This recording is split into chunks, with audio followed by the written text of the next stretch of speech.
after all those really exciting announcements, I want to remind you the world is a total mess, right? So we can get really excited, and I've been super inspired from all the presentations yesterday, and I'm inspired about all the things that we're going to go out and do. But there's a lot of things out there that are difficult. There's a lot of challenges that we face as educators, as designers, as makers, as students, and we need to think about how are we going to make an impact on those challenges. We don't want to just sit back in our maker labs and play with our 3D printers, right? We want to have real impact on the world. And we're facing a lot of complex problems, right? And as designers, as educators, as makers, whenever we face a problem that we don't understand, we go find resources. We go ask people. We get the experts to come and help us out, and we try to sort of learn together. And so for that reason, I'm very excited to have with us today Amanda Cox, the data editor at the New York Times. She was previously the editor at The Upshot, which if you've been around on the New York Times website and at all in the past few years, you've seen a lot of her work. I think the most infamous example for those of us that live here in the U.S. would be the 2016 election needle. Her and her team created this really terrible representation. I mean, a great representation, a representation that hurt my soul so much to watch. But part of the reason it hurt my soul so much to watch is because I had all sorts of expectations of what that representation should mean and what it should mean to me. And other people had different ideas, right? And data has no idea. It just does what it does. And we try to make sense of it as best we can. There's a lot of really cool work that you can check out of hers on the Upshot's website. Take a look at her bio on the FabLearn website, and there's a link there to it. There's some cool representations where you get to draw your expectations for how the data will sort of fall out and then see how others drew. Some very cool stuff. So I'm excited to welcome Amanda to the stage here. Thank you.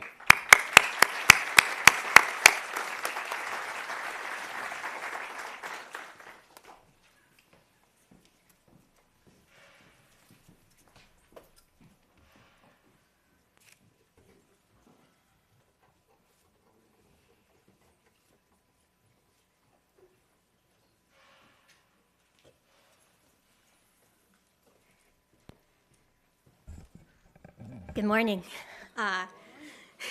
Like Nathan said, I work at the New York Times, where we mostly make web pages and a print newspaper. I spent most of my career on the graphics desk. This is sad. And as soon as that finishes, our ad finishes to pay our salaries, I will share you some examples of what that means. It's really a combination of things that are not straight words or not straight pictures.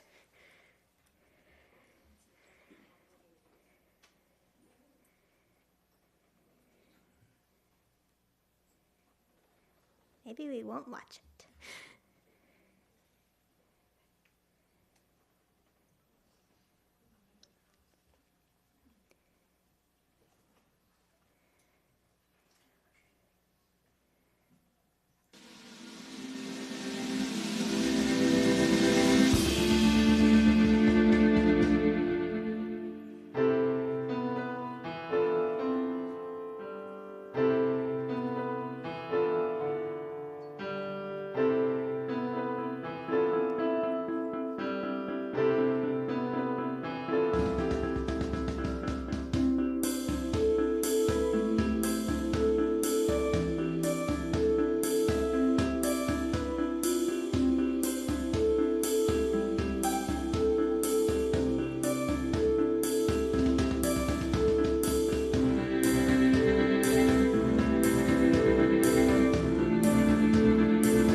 Enough to get an idea. So there's lots of different ideas going in there, and for me it's like seeing old friends, and for you, I know some of it is just way too fast. But there's 3 ideas that I think that we are playing with graphics when we publish graphics to try to help people understand various things.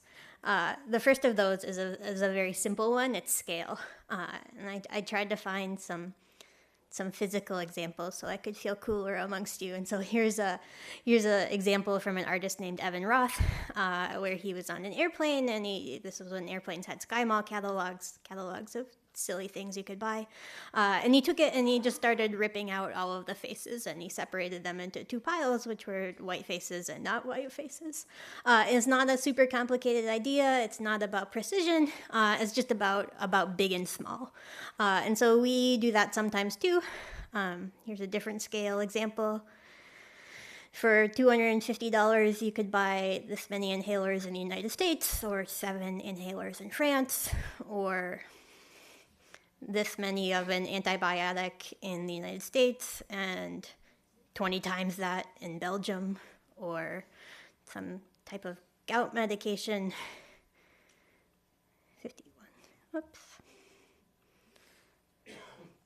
51 pills for $250 that, or in Saudi Arabia you could get 9,000.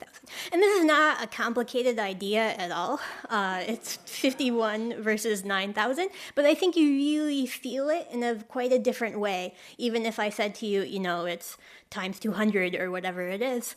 Just seeing it, the act of seeing it makes you feel it in a different way. These are relatively small numbers too. I think it's also true when we start to use bigger numbers, the millions and billions and trillions. I think those numbers are often like semi-unfathomable, right? Like we might as well, Congress passed a 7 a lot bill today. It means about the same thing as 7 trillion. And so we play the same thing sometimes with bigger numbers too, that are really just about scale.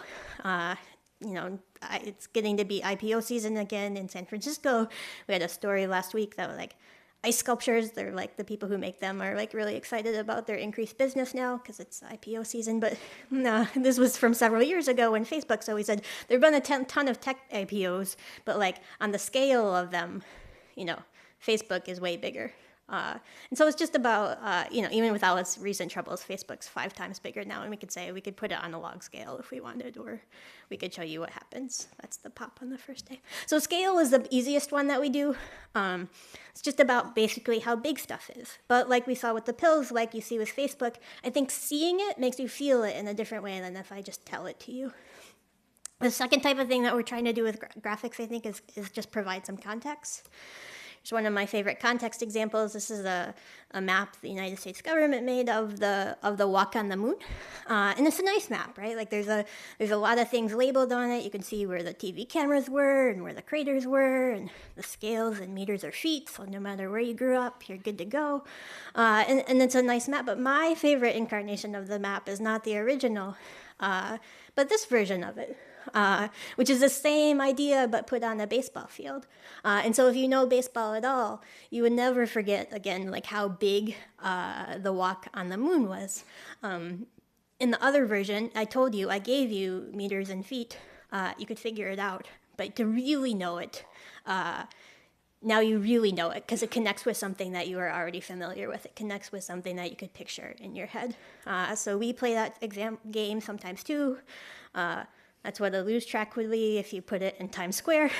So no matter whether you get down to Times Square or not this week, I think even if you've seen a lose track on TV, it feels different, and you have a sense of like how big a car is, or how big the windows are, or what this might mean. And so juxtaposing these ideas, the foreign and the familiar at the same time, can help you understand something. Even when you've seen the lose track on the TV, I think I've seen it, or I could get a scale, I can know kind of how big it is, but seeing it next to something that you know in a different context helps you understand it. So sometimes when I give these talks, talking to like researchers, and they're like, that is nice, but my research is not really about how big lose tracks are. I study something a little more ephemeral or a little harder. But I think a lot of the times with our data graphics, we're essentially doing the same type of thing too. So here's an example from several years ago where it was during the 2008 recession, where instead of just plotting the normal unemployment rate like we often do, just a single line, we said, what if I give you 240 different types of unemployment rates? So for my group, women who are college graduates, it looks like that, and then it's not too hard, young Black men without a college degree, where I have to change the scale entirely. Just the idea of the context. I think of this type of graphic as like a lot of good songs have background singers, right? So these little gray lines in the back, they're not there to call attention to themselves. They're just there to make the main guy look good. And so you can play little games like what's the value of education, or conditional on being a college graduate. How much does race matter? Those kinds of ideas. And we play this idea, we do this thing with background singers, other guys in the background a lot. Here's a similar example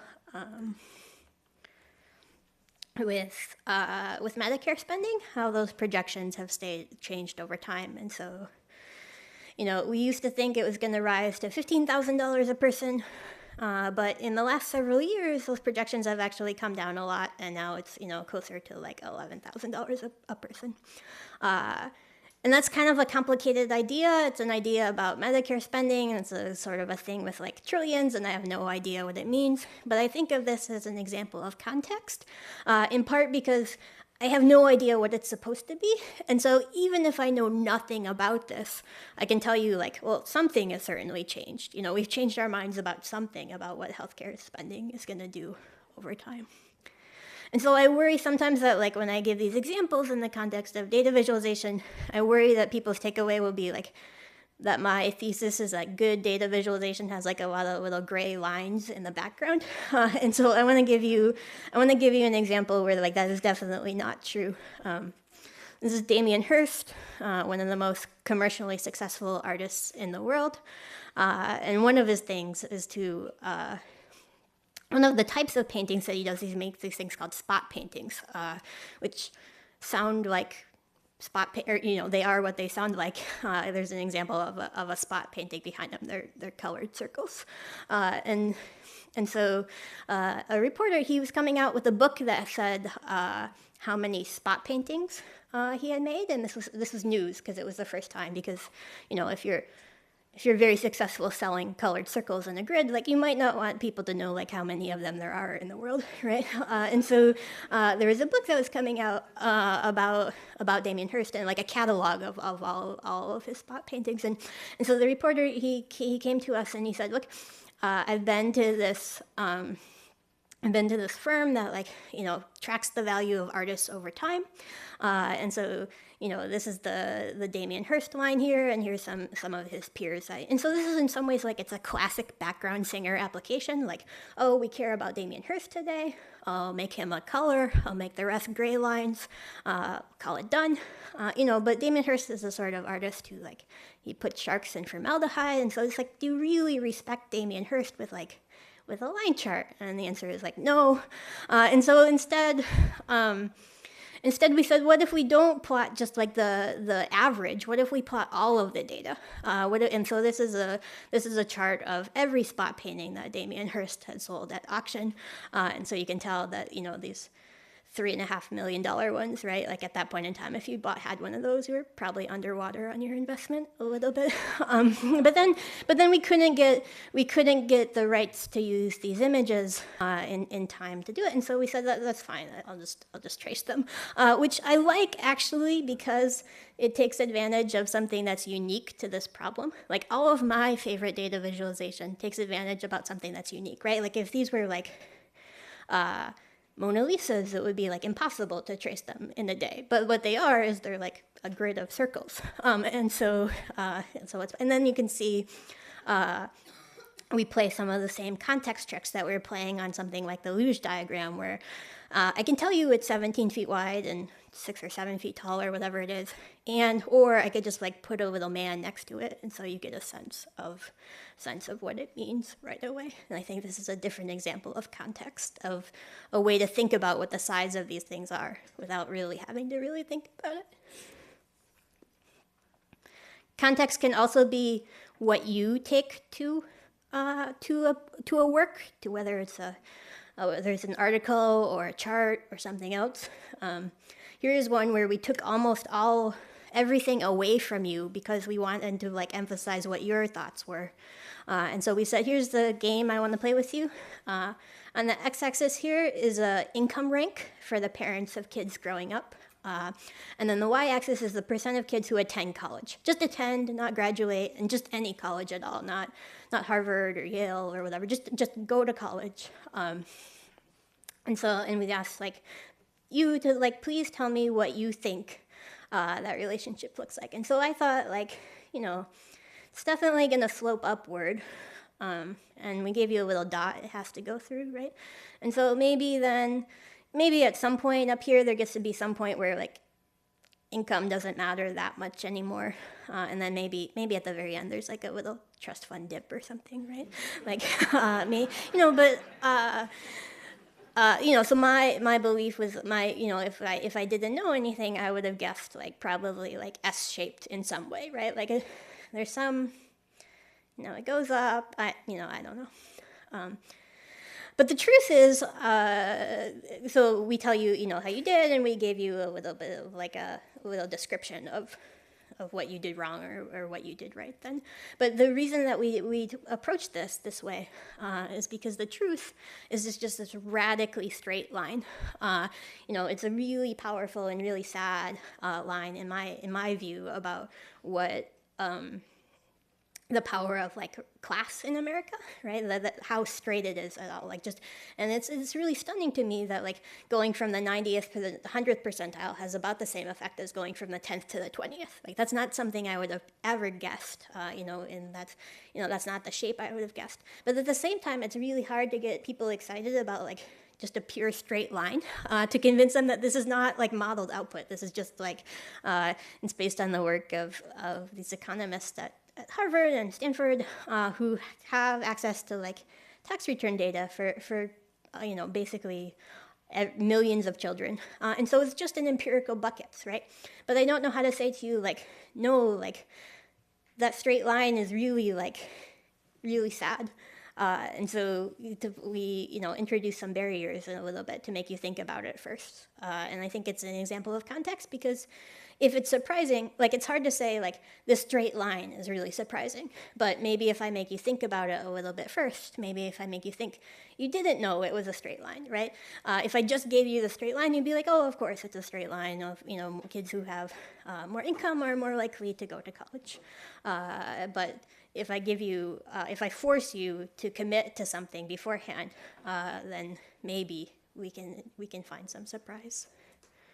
And then people, play the game and they joke that the relationship looks like the Seattle skyline, or that they say, I'm pretty sure you drew the snake eating an elephant from The Little Prince. This is people just trolling us.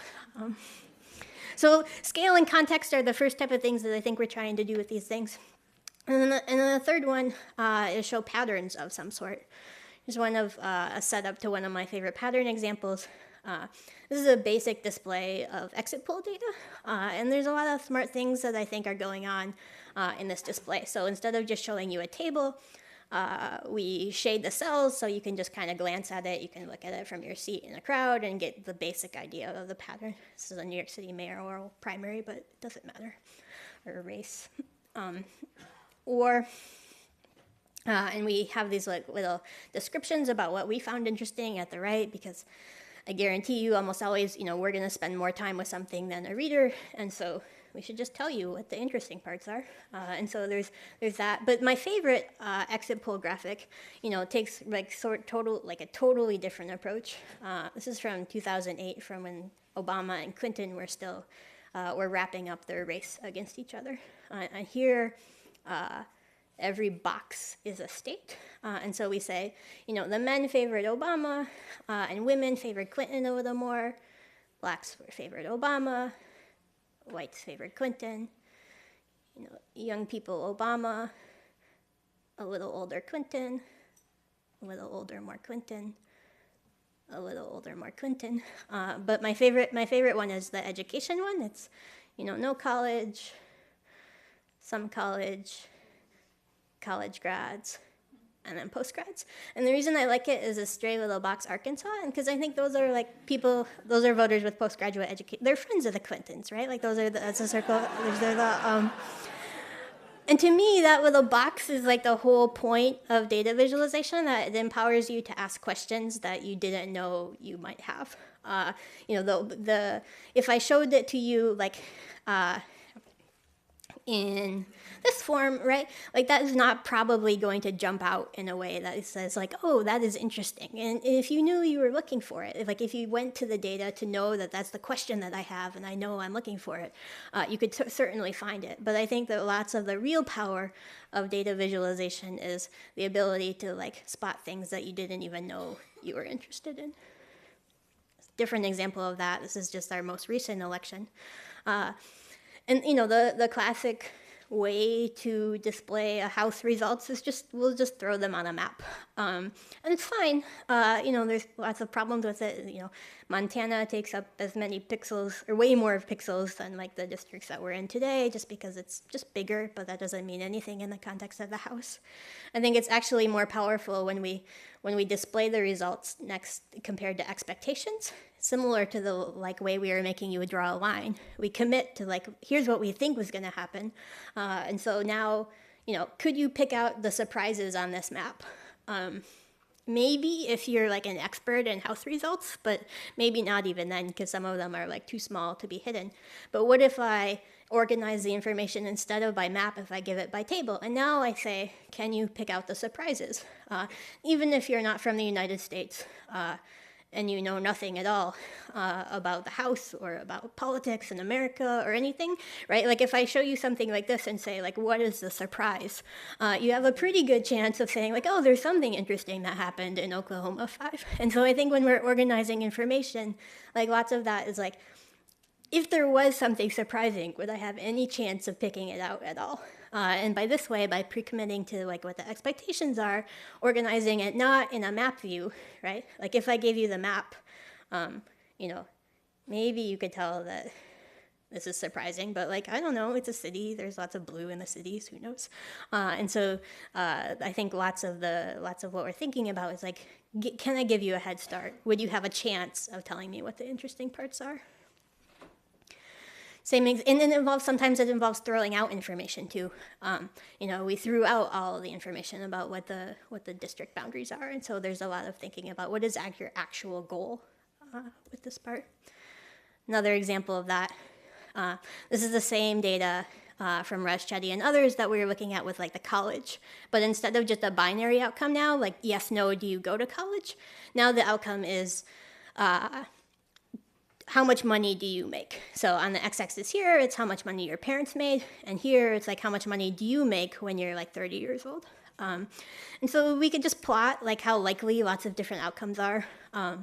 But there's something about it's hard. Maybe we could take it into 3D. It's still hard. Maybe we could give up showing all of them and just show 10. So like if you're born in the top 1%, like you're much more likely than anyone else to end up in the top 1%, but it's still not that likely. Like you're still, you know, only talking like a 7% chance or something. Kind of hard. Maybe we could compare different types of people. So Black men and Asian men. This is like splitting it up into quintiles. And there's something different about these charts, but I really have no idea. I couldn't explain to you like what it really means. And so we were talking about this, and we're talking about, well, really, you know, what we want to convey here is these ideas about economic mobility. And really, it's about kids, right? Like, we shouldn't forget that. We shouldn't forget that it's about individuals in some ways. So we're like, oh, can we get a bunch of kids, like, climbing ladders in a gym? And that was going to involve, like, lots of lawyers, and it felt hard. And so, you know, we just started thinking about what's the metaphor that I could really play on there. And so you could see how some of the other graphics evolve into this, which is what we actually publish. We say, let's stop trying to show you everyone, and we're just going to focus on rich kids right now. We're going to focus on black kids who were raised in the top 20%, and white boys, or black boys and white boys who were raised in the top 20%. And let's just follow them throughout their life. Because the thing that's really unique about this data, in the same way that like the thing that's unique about the Damien Hirst paintings was that they're just circles in a grid. this data is unique because it like follows kids through their actual lives. And so we can follow them, and you can see that the white kids who grow up rich are, overwhelmingly, not over, but mostly likely to stay in the top two quintiles. And then the black boys who grow up rich, it's a really like just pure chance. It's like a pure even chance. And you can see that there's something in the differences. But just this form, the way of structuring it, we all start in the same place and we end up in different places. It's far more intuitive than this version of the same data, because I've chosen to not try to show it to you all at once, to try to do something, to try to do it a little bit in pieces. I think that the idea that you don't have to do it all at once shows up in a lot of our work. Similar kind of idea here. Here, x-axis is your parents' socioeconomic status, kind of again, and then here, these circles are school districts across the United States, and then the y-axis is test scores, or some version of test scores. And it says, the richer kids, they tend to test higher than the school districts where the parents have lower socioeconomic status, which is fine, not entirely surprising. But then I think you can complicate it. Like, you don't have to do everything at once. So here we say, let's take not just the school district, but we'll compare, the white kids, the black kids, and the Hispanics kids within a school district, and you can see there's clear patterns about how well kids do, and then you can complicate it one step further and say, well, now let's only look at school districts where the white kids and the non-white kids, their parents make about the same type of money and have the same type of jobs. And so this is another, sort of education chart that I think is like a sad or disturbing kind of thing, is that even in the school districts here where the white kids and the non-white kids have parents that have the same socioeconomic status, the white kids end up like on, doing better, a couple grade levels better than the other kids. And it's also like sort of telling just like how few of them there even are compared to where we started. But I think this is a clear example of patterns. So those are the three things that I think we're trying to do with data visualization. We're trying to show you scale of some kind, context of some kind, patterns of some kind. But throughout all of it, I think one of our most powerful tools is this thing I call the annotation layer. And so my friends who work on sort of actual news graphics, less sort of like data stuff, more diagrammatic work, I think are much better at the annotation layer than those of us who do data stuff, but it doesn't have to be that hard. So when I say annotation layer, I am thinking something like this, where it says like, let's understand what Russians blockading Ukrainian ships actually means. And so it just says like, let me tell you what the tugs are, let me tell you what the minesweeper is, and like all of a sudden you're like, oh, even though I don't know anything about the Navy, like I kind of understand what a blockade means. Here's another example of, I think, an effective annotation layer. This one's about aerial skiing. St. Ange, a freestyle aerial skier, and I are going to be breaking down his performance of what's called a double full full full. That's a triple backflip with 4 body twists. It's a jump he may attempt at the Winter Olympics in Vancouver. As you approach the jump, you want to have your eyes up and you want to be as tall as possible. Ryan wants to be going about 30 miles an hour at the end of the takeoff ramp, which will send him 55 feet in the air. At takeoff, gravity and the force of the ramp act on him to create torque that starts him rotating backward. By raising his arms, he increases his rotational inertia. He moves more of his weight away from the center of rotation, which is near the hips. Given the speed he's traveling at the end of the ramp, this increased inertia results in greater rotational momentum, or what you might call flipping power, as he leaves the ramp. In contact twisting, Ryan initiates a twist simply by pushing off with the legs at the end of the ramp. In a hula move, he creates a twisting motion by rotating the hips as if using a hula hoop. Often Ryan will start with a back arch, thrusting the hips forward, and then rotate the hips in one direction by moving to a side arch. The twisting occurs in the direction opposite to the hip rotation. Tilt twisting uses arm movements to cause the body to tilt to one side. Lowering the left arm, for example, causes a tilt to the right. Since Ryan is rotating backward, around an axis that's roughly through his hips, the tilt transfers some of this rotational momentum to an axis that runs head to toe, causing him to spin or twist. The more tilt, the more twist. And this is the part where you just hang on. You just go for the ride. You're twisting as fast as you can. You're trying to bring your arms in as tight to your body. Ryan needs to complete 2 full twists in his first backward flip. So after starting the twist, he draws his arms closer to his body. This makes him more compact, decreasing his rotational inertia along the axis that runs from his head to his toes. Here, a principle called conservation of rotational momentum applies. He has less inertia, but momentum remains constant. The result? He spins faster. As you can see, at this point in the jump, I'm looking at the ground. I'm very straight, very tall, trying to make my body line as pretty as possible for the judges, but also at the same time trying to measure how far I am away from the ground, how much flip rotation I have, and at this point you can start to see my arms raise above my head to slow down my flip so that I elongate my body and have more time in the air before I hit the ground. So there's all kinds of ideas raising his arm. about annotation layer in that, and like I think, but my favorite one. So I never know when to stop it because I know there's like more ideas about annotation layer coming next. But my favorite one is maybe here where it's like he raises his arms and we highlight his arms for you, like you might need help, which is obviously not true at all, and yet it does focus you in a way. It says, helps you say, like, pay attention to this right now. Like, this is the part that matters. And so I think the annotation layer can be like successful even when it's not like these hard, nuanced, detailed, complex ideas. Here's a data version of that. This is a graphic by David McCandless and Lee Byron, where when people break up on Facebook, but I've cheated. I've taken off like some of the things on their graphic, where they tell you things like, if you're an American, at least like that are not like super difficult things, like Christmas too cruel, or this is the summer holiday. There's a spring break kind of peak there somewhere, and so none of these annotations are like that deep or show like some profound understanding of human behavior. Like they basically label it with knowledge that you already know, but at the same time, I do think it helps you understand. It says like, hey, I've spent way more time with you than you're going to. Let me just help you understand it.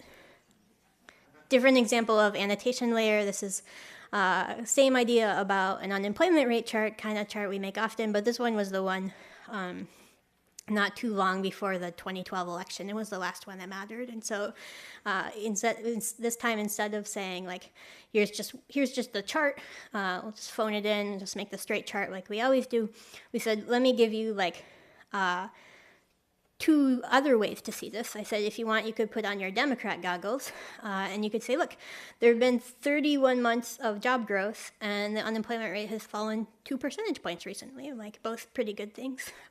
Or you could put on your Republican goggles, and you could say, look, we need to add 150,000 jobs a month just to keep up with population growth. And the unemployment rate has been above 8% for 43 months. And the reason I like this is because those are all true, right? Like you don't have to be like, spinning things or radical or coming up with like crazy econ ideas to like believe any of those. They're all true. And the annotation is like relatively simple things. It's shading, it's arrows, it's the words that you use, but you could end up perceiving it in like radically different ways. And I think there's an important lesson about interpretation, like how we interpret anything. In part though, the annotation layer is fun just because it gives you the chance to like say what's cool. This is an example. My friend Sean Carter, he had a question where he wanted to know where do movie trailers come from? Like what parts of the movie? Like do they go all the way to the end? Do they tend to start in the beginning? And so it works, here's Silver Linings Playbook, that the trailer basically follows the movie. So the beginning of the trailer comes from the beginning of the film. The late middle of the trailer comes from like sort of the middle of the film. And then the end of the trailer, it bounces around a little bit, but it's basically more tends towards the end. film like Lincoln, its trailer doesn't need to be as linear. You kind of know how Lincoln ends. And so you have a little bit more liberty for the trailer to just be like atmospheric, or to teach you, like, this is one that like just follows the plot of the film. This is one that bounces around a little bit more. More as a foreign film, you can tell it's a little bit slower. But the Argo is the interesting one. When we were doing this, Sean and I were having trouble with Argo, because how we were doing it is we had taken every frame of the trailer and every frame of the movie and reduced them to the edges, reduced them to the black and white, and then you could just match them to each other. And if these edges match these edges, then it's the same. But this is the first time Sean had written this code, and it didn't seem to be working entirely for Argo in particular and some other movies. And I thought, Sean's just, his edge matching, it wasn't any good, right? Like, we didn't know what we were doing. It's the first time. You make a lot of mistakes when you're doing something for the first time. But it turns out, Argo, the trailer, is cheating. It's a movie about the Iran hostage crisis and Hollywood. And so in the trailer, they show you an image like this one. In the actual movie, the movie is set in the 1970s when the Hollywood sign was in disrepair, and so it looked like it was falling down. But that's too complicated of an idea for the trailer, and so they just show you the Hollywood sign as most people know it today. Or same idea. In the trailer, they show you a picture of Jimmy Carter in the TV, because Jimmy Carter is enough to so you say, this is a movie about the 1970s. In the actual movie, you see this woman who is a negotiator in the Iran hostage crisis, but is not instantly recognizable. And so they're cheating in the trailer. And so the annotation layer here is just a place for us to tell you, this is not a question that we would have thought to ask. Our code was broken, we thought, but it turns out our code was not broken. Our understanding of what a trailer was broken. And so let me tell you about that a little bit. One more annotation layer example. It can happen in the same way it happens in that video we watched about aerial skiing, or in that way that we gave it the house example. Did I give you a chance to figure out that Oklahoma 5 was interesting? And so often when we approach data visualization, this is about sprinting times. And so we could just make you a chart. We could say, here's how sprinting times for silver, gold, and bronze winners have changed at the Olympics, and we could give you some summary statistics or let you explore it, or we could just tell you what the interesting parts are. Just how fast was Usain Bolt's gold medal sprint? Let's put him on a slightly bigger stage and see him race against every Olympic medalist since 1896. This imaginary race, assembled using runners' average speeds, reveals just how much faster sprinters have become. A few lanes over, we see another Usain Bolt, who dominated the field in Beijing in 2008. Almost 10 feet back, Carl Lewis, gold medalist in Seoul in 1988. He won in 1984 too, one of just a handful of sprinters on this track twice. As we go further back in time, we pass more of the fastest sprinters in history. Jim Hines, the first man to break 10 seconds in the Olympics. Jesse Owens, who won 4 golds in Berlin in 1936. Archie Hahn, the Milwaukee Meteor, who won 3 events in 1904. And finally, near the end of this track, we have Tom Burke, who won in Athens in 1896. His time, 12 seconds, puts him more than 60 feet behind today's winner. So what can we take away from this picture? For one, a lot of these sprinters are from the US. Although Americans have had a rivalry with British sprinters, and, more recently, Caribbean athletes, nearly half of these runners are Americans. But we can also see the glory is fleeting. Repeat performances are rare. There's been a new winner on the podium in all but 3 Olympics. But to get a little bit more perspective, let's see how some of America's best young sprinters would fit into this group. Here are the fastest kids at the 100-meter dash at different ages, as recorded by the Amateur Athletic Association. Obviously, they're way behind today's athletes, but they're not as far behind as you might expect. America's fastest 8-year-old did the 100-meter dash in 13.5 seconds, which would have put him less than a second off 3rd place in 1896. Not bad for grade school. And the record for 15 to 16-year-olds is a 10.27. Good enough for a bronze as recently as 1980. Still, it's not like those Olympians were slow. Despite more than a century of improvements in nutrition, fitness, footwear, and track surfaces, the difference between today's athletes and the fastest humans of the 19th century? Just about 3 seconds. And so you can think about a little bit about what if you know nothing about sprinting? Almost all of the data, I think except for the grade schoolers, is in this little chart beneath it, right? Like it's all here, it could tell you about countries. But if you don't know anything about sprinting, like I need help, right? Like I need a buddy to tell me what the fun parts are for people who know things. Same idea, this is my last example. This is just a basic election results map. Darker red, a county won more by Republicans. Darker blue, a county won more by Democrats. And you can see, like, you know, there's a pattern in the South. It's this crescent shape that shows up all the time. And so at one point, one election, when we published one of these maps, someone online said, you know, that map reminds me of my research, which is about cotton production in the 1860s. And someone else came along and said, you know, I'll put them together for you. You know, you're right. That blue crescent kind of like follows the map of the cotton. And someone else came along and says, you know why that is, right? It's because millions of years ago, the sea covered the land. And so when the water receded, the sea creatures, you know, died in the soil and they made the soil fertile, which is associated with cotton farms, which is associated with slavery, which changes the demographics of those counties 100 years later or 200 years later. And so I think that kind of idea, the how and the why questions, are always the best questions. And so that was in part we're striving to answer with our charts and with our words and with everything else that we do, is that, like, how can we explain things? How can we push on the how and the why in addition to the things that charts are often good at, which is just the what and the when and the where. So thanks for your time this morning. I think if any of you have questions, I'm happy to take them.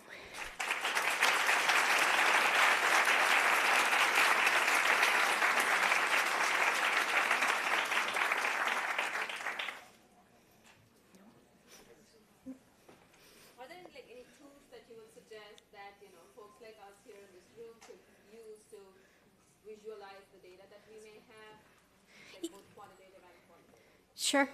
You know, I think the tools question to me is really about, like, it doesn't matter. I think whatever is like most accessible in your school, right? And so I think for many of you, like Excel would be like a perfectly fine choice, right? It's for some of you, like drawing in chalk on the sidewalk would be a perfectly fine choice. If you're teaching like super advanced kids, like most of our work is done in like JavaScript of some sort. I will not claim to you that like charting in JavaScript is like fun, but it is what grown-ups do when they want full control.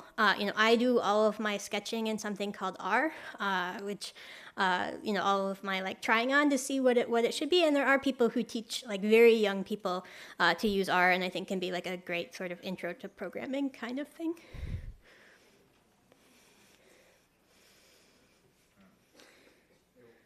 We have time for a couple more questions.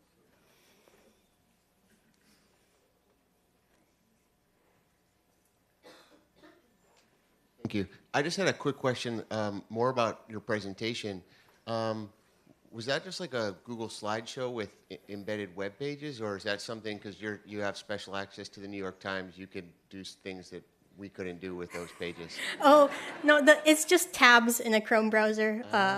Nothing fancy. It's just a series of tabs. So you could do it too. Okay. Yeah. I couldn't tell how you were dancing, so Yeah, that's it's it. just, if you set up your tabs, it's just Control Tab takes you backwards, and then Control Shift Tab takes you backwards. So if you don't like PowerPoint or Keynote or whatever. Okay. Thank you.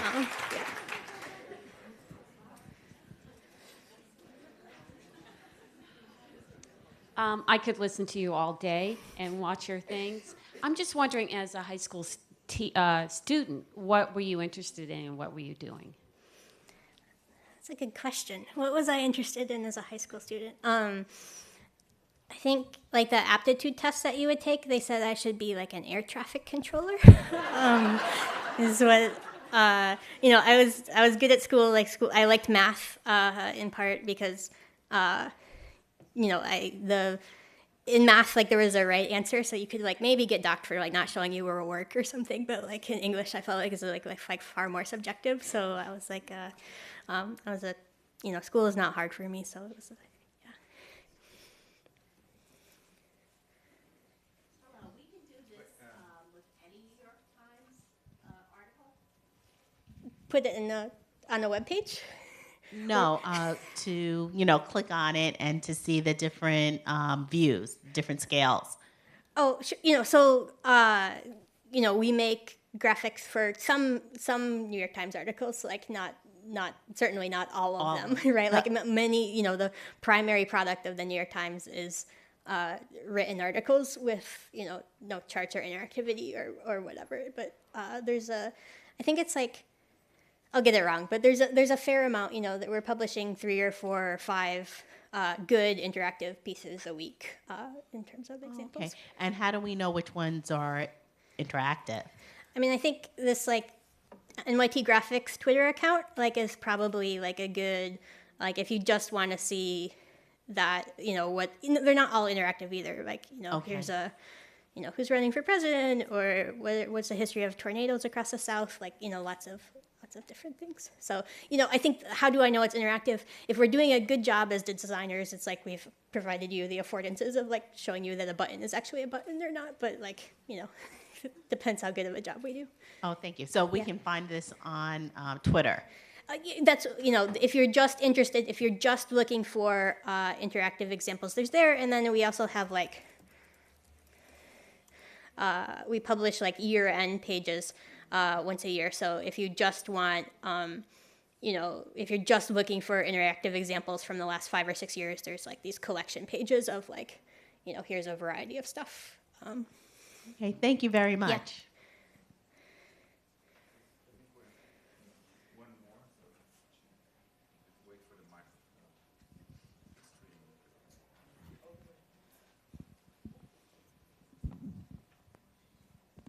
Hi, I can't see you there.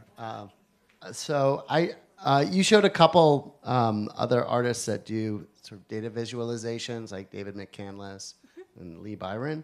Are there others that you could recommend that we look up online to find more interesting visualizations to share with our students? Yeah, there's a blog called Flowing Data, which has a good roundup of things. I think it posts once a day, so there's a Mueller report or basketball players or light shows about climate change. This one's kind of cool. This is where the water will be in some point in the future with sensors and LED lights and stuff like that. So flowing data is one thing that I would recommend as a resource if you just want to browse different types of visualizations. How do you spell celebrity names? And then there's another roundup site, I think.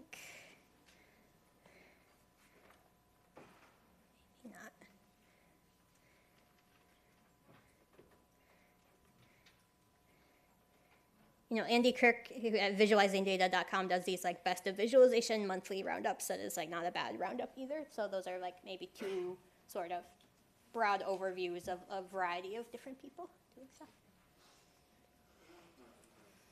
Good. Thank you.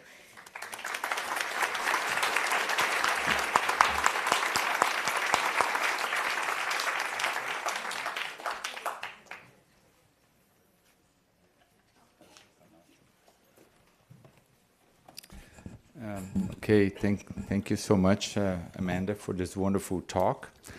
And so the next, so now we have 2 parallel panels, the international panel and the making for film and theater. So one will be in the chapel and one will be here. And remember that we'll try to, because of the rain, take you through, the 3rd floor and all of that. So we'll have 2 minutes to kind of set up and give you some time to move, and then we'll start. So the international panel people, do you wanna come up? Okay.